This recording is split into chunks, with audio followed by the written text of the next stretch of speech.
Bienvenue pour un nouveau plateau Parole d'entrepreneur. Nous recevons Dominique Herrère-Dubreuil, qui est présidente du groupe Rémy Cointreau. Merci d'avoir accepté notre invitation. Merci à vous. Alors, est-ce qu'on peut revenir juste en quelques chiffres sur la taille et la dimension du groupe Rémy Cointreau? Alors, Rémy Cointreau est une ETI. Nous faisons plus de 800 millions d'euros de chiffre d'affaires à la dernière publication qui était en juin sur l'exercice qui s'est terminé en mars. Nous avons aujourd'hui 95% de notre chiffre d'affaires qui est fait à l'export et donc une dimension internationale certaine, une croissance à l'export aussi en termes d'emploi puisque nous avons recruté l'année dernière plus de 1000 personnes pour nos filiales à l'étranger. Alors, un ensemble de marques de spiritueux, vins et spiritueux, comment pourriez-vous concrétiser, enfin comment pourriez-vous m'expliquer en quoi le Made in France est fondamental dans vos stratégies de développement? D'abord parce que nous sommes basés en France et que nous produisons en France des AOC, du cognac et du champagne et que nous ne sommes pas délocalisables en cette matière. Nous avons aussi du Cointreau qui est à Angers, que nous tenons à continuer à produire à Angers, bien sûr, avec d'autres liqueurs. Mais parce que nous exportons une qualité française et nous exportons surtout des marques. La notion de marque est essentielle.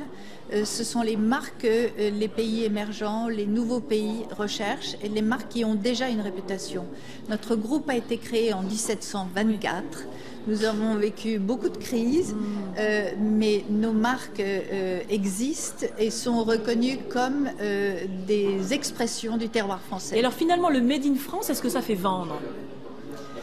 Pas parce que c'est Made in France, mais parce que ce sont des marques qui ont effectivement un drapeau français sur leur étiquette. Je crois que c'est cette aura globale de la France en matière de produits de luxe qui intervient.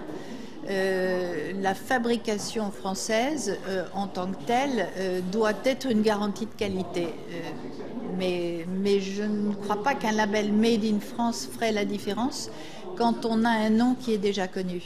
D'accord. Comment est-ce que vous faites pour développer des marchés à l'export qui justement ont une appréhension, je dirais, de ces marchés des vins et spiritueux français, mais comment il y a quand même une grosse concurrence, une féroce concurrence qui est en train de se mettre en place. Bien sûr, mais d'abord à l'export, nous y sommes depuis toujours. Et ce que nous avons fait l'année dernière, et la raison de la croissance de nos effectifs, c'est que nous avons repris en direct notre réseau de distribution en nous réinstallant avec des filiales en propre dans les principaux pays qui nous concernaient, alors qu'avant nous avions mis ce réseau à l'intérieur d'un joint venture dont nous nous sommes séparés après 10 ans.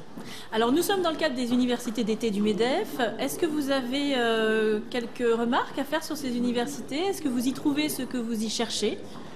Ce que je trouve toujours intéressant, bien sûr, et pour chacun d'entre nous ici, c'est la confrontation des idées, la confrontation des expériences et aussi des origines des différents intervenants. Mais un point essentiel, c'est aussi de regonfler les batteries en matière d'audace, d'envie et quelquefois de bonnes idées qu'on peut appliquer, qui sont toutes simples, mais qui nous permettent de faire la différence et surtout de retrouver l'espoir et surtout d'y voir un peu plus clair dans un avenir qui reste incertain. Vous trouvez les entrepreneurs inquiets ? Tout le monde vient de passer une période très difficile. Nous n'en sommes pas vraiment sortis parce qu'on ne sait pas vraiment de quoi demain est fait. Regardez le marché américain qui repartait, qui est un marché très important pour beaucoup d'entre nous. Un premier trimestre ou même semestre positif. Une vraie remontée d'espoir et puis brutalement la réalité d'un pays qui n'arrive pas à sortir de son marasme. Bien sûr, il est en période électorale, mais une inquiétude sur le fait que les choses vont vraiment reprendre là-bas. Bon, vous êtes confiante tout de même dans l'avenir ? Bien sûr. Ah oui, toujours. Bon. Merci beaucoup et à bientôt. Merci à vous.